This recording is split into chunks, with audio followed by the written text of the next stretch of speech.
Today we need to talk about what Congress should be doing to support the Social Security Administration and to protect Social Security. I hope, Commissioner, you will be blunt with us about what we in Congress need to do about the fraud and errors that SSA can't prevent unless Congress steps up to the plate. At our hearing on the New York conspiracy, we learned that over 100 people have been indicted for fraud, partly because SSA Special Agent Peter Dowd came up with a creative idea. He thought of checking to see whether the retired police officers who SSA suspected had submitted fraudulent evidence still had licenses to carry concealed weapons, licenses which would not be issued if the applicant suffered from mental impairments. Special Agent Dowd worked for SSA's Cooperative Disability Investigations Unit in New York.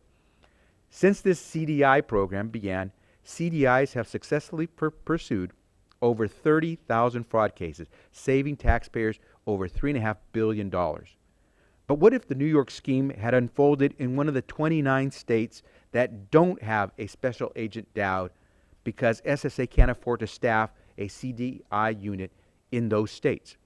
At our hearing on the Puerto Rico conspiracy, we learned that the ringleaders were caught because of the vigilance of frontline staff who evaluate applications. Medical consultant Dr. Vicente Sanchez was the first to report the suspicious medical evidence to SSA, and program analysts Susan Palais and Maria Lora conducted numerous case reviews to spot the trends that helped SSA find the fraud. Tips from frontline SSA workers account for nearly 2/3 of fraud investigations and most successful prosecutions. But what if the Puerto Rico scheme happened now, after Republican budget cuts significantly reduced the number of trained examiners like Susan Palais and Maria Lora? Mr. Chairman, too many frontline SSA employees and investigators played key roles in exposing fraud in New York and Puerto Rico for me to name them all during my 5 minutes. I ask unanimous consent, however, to include their names in our hearing record. Without objection. SSA is required to periodically review whether beneficiaries are too disabled to work. In 2011, SSA reviewed about 350 targeted beneficiaries to see if they were still medically eligible for disability benefits and found that a small percentage were not.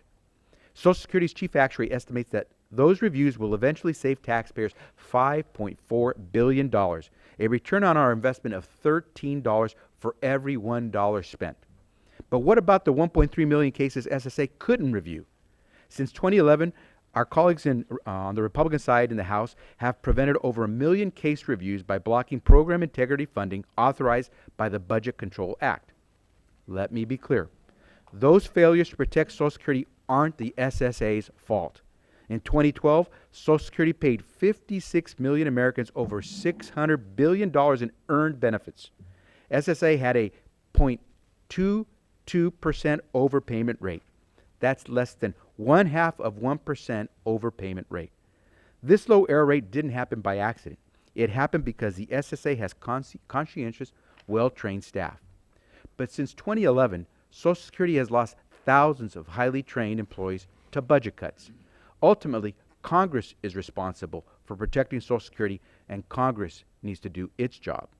Over Social Security's lifetime, American workers have contributed over $14 trillion to Social Security.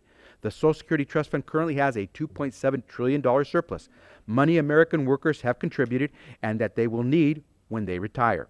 In exchange for their contributions to Social Security, American workers get real economic security. They know that they and their families will be protected when they can no longer work.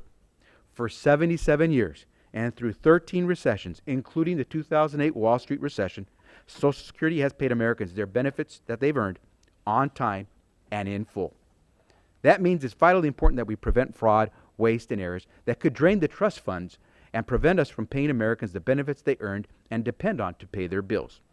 Mr. Chairman, today I am introducing legislation to help SSA protect Social Security while still paying every American his or her earned benefits on time and in full. I'm pleased to be joined by my colleagues on the Democratic side of this subcommittee. My proposal provides SSA with the new tools it needs to fight fraud and prevent errors. As our recent experience demonstrates, there's no getting around the hard fact that one of those tools has to be adequate resources. SSA needs more tools to go after the people who violate positions of trust and rob Social Security, whether they're doctors, lawyers, translators, or even Social Security employees. Mr. Chairman, you and I have discussed working together to fight fraud, prevent errors, and support the Social Security Administration, and I want to continue that process. We've worked on some tough issues together in the past, and I believe we can solve this one too. And for that reason, I'm pleased that we're doing this hearing, and I appreciate that you are helping us move forward this issue of fighting fraud within Social Security. With that, I'll yield back the balance of my time.